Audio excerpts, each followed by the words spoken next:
कांजी भाई, welcome to our show. मेरा सबसे पहला सवाल आपसे ये है कि आप सभी धर्मों के पीछे क्यों पड़े हैं? आप लोग मीडिया वाले मैडम, आप लोग सवाल ही ऐसा पूछते हैं कि जवाब देने से पहले ही आदमी दोषी साबित हो जाए।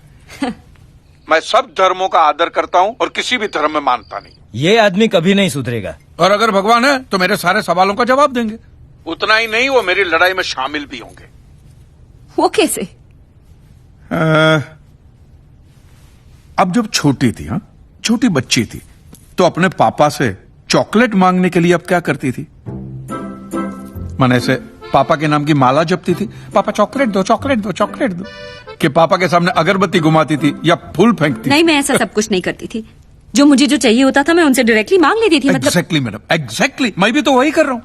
हुआ यह है कि दुनिया वालों ने मुझे बचपन से ऐसा समझाया कि भगवान तो हमारे बाप के समान है, होगा।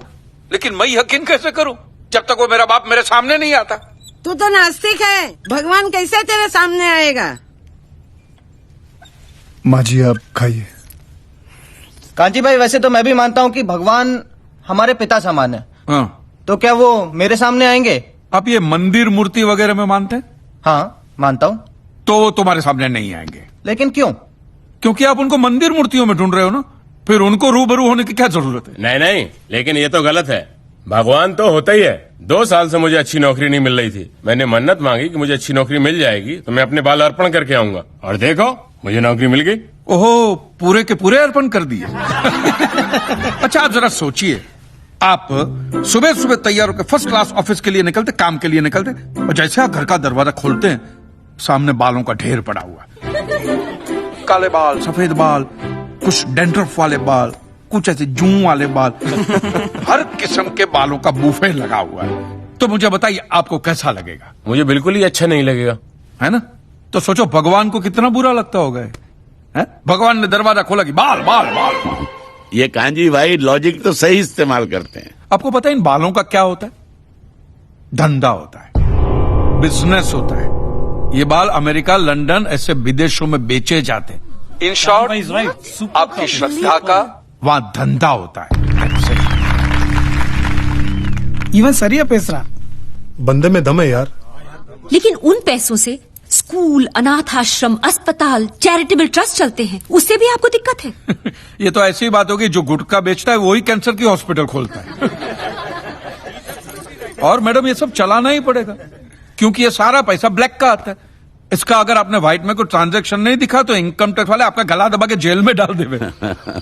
मुझे प्रॉब्लम है इनके पैसे निकालने के तरीकों से। जिस तरह वो माफिया वाले गन दिखा के डराते, ये लोग भगवान दिखा के डराते। That's a good one. आपके बच्चे की कुंडली बहुत खराब है, वो मांगलिक है, उसको काल सर्प योग है, शनि का साया है, मंगल की माया है। क्या है ये? वो बेचारा अभी अभी तो पैदा हुआ, उसको सांस तो लेने दो। फिर इस सब के इलाज के लिए वो लोग पूजा पाठ की बंदूकें निकालते हैं, और जीते जी तो छोड़िए, ये आपको अगले जन्म के लिए भी डराते हैं।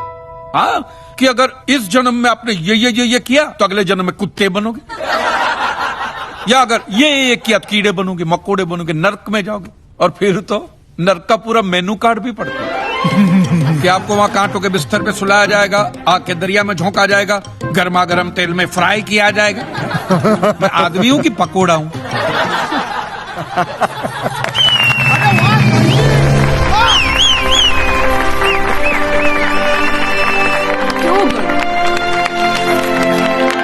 तो आपके हिसाब से धर्म की परिभाषा क्या है? मैं समझता हूं जहां धर्म है ना, वहां सत्य के लिए जगह नहीं है, और जहां सत्य है, ट्रूथ है, वहां धर्म की जरूरत ही नहीं है। बिल्कुल सही कह रहा है। धर्म या मजहब एक इंसान की जिंदगी में क्या काम करता है?